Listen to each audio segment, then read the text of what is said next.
All right, when we're downloading stuff from our chat, what we actually end up doing is we're going to go into our chat, we're going to click on one of our pictures, and you're going to end up saving these to,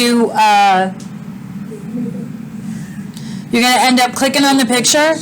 Up in the top right-hand corner is that download button. You can do this on your phones, but when you're working in class, I just want you to see how it works because you also are going to have to understand how to do these sorts of things on a computer.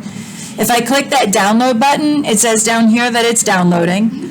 And then where it will end up being is in a file called downloads inside of that bottom part. Right? So there's where it ends up being. Now, one of the things about this that we can talk about too is we were talking about before having good pictures. So if I click on that, it'll put me into the photo editor, and that to the right side there with the arrow and everything on it is where the edit parts are, and you can go through and you can start editing your stuff. If I click on saving options and I click save, it will save it directly back into the downloads. So then what ends up happening after we download it, save it onto the computer, we're going to go into a Google Photo app, and with that I'm going to click on my Google. Up in the top right hand corner is the waffle, and you click on that, and you are going to click Google Photos, and then we are going to create a new album. But if we go into albums and then create album, you're going to name your album your name. So, let's see.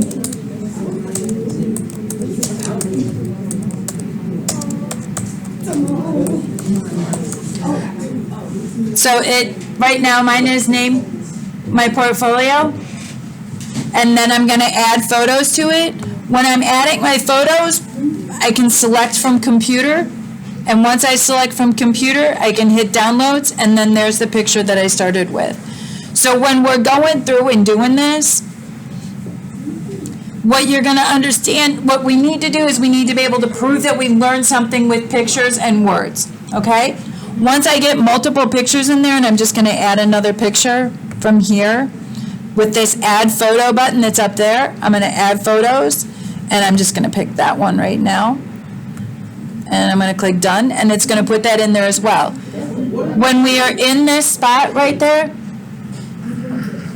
if I click on the three dots over there, it's an edit album option, and from there I can drag and drop my pictures into any order I want.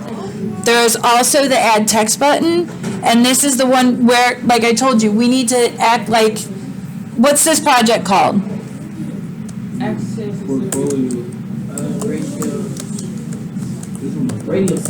Radio symmetry along two axes, right? So once we're in there, I'm going to write down what it is. I'm going to give a brief description of what we did, right? So we rolled up these elements and we put them together. We knew we had to have 36 elements. All of this information is available inside of the assignment. There's that piece of paper, and actually I can show you that. So inside of each assignment, there is it's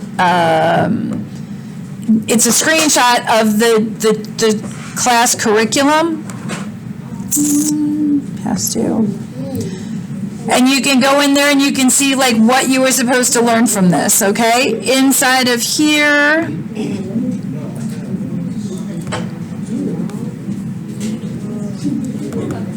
inside of this part right here, it talks about the goals and recognize and utilize radial symmetry, access execution of radial symmetry, and allow for corrections. So all that information is available in here. I have printed copies for you too when we're doing these assignments that you can do, but you also need to understand what it's talking about and what you have learned from this, right? So using 36 elements, we demonstrated radial symmetry along two axes. We can watch the videos if we have to, and we can look at the things, but what you need to understand here is you are responsible for information that were in those videos. You're responsible for the written directions on this as well. Okay, I'm getting people handing me not radial symmetry. I'm getting people handing me not 36 elements. You are responsible for these things. So when you're going through and you're putting together your portfolio, it's even right here, we arranged 36 elements along demonstrating radial symmetry, right? Which means what? What does radial symmetry mean? We talked about this.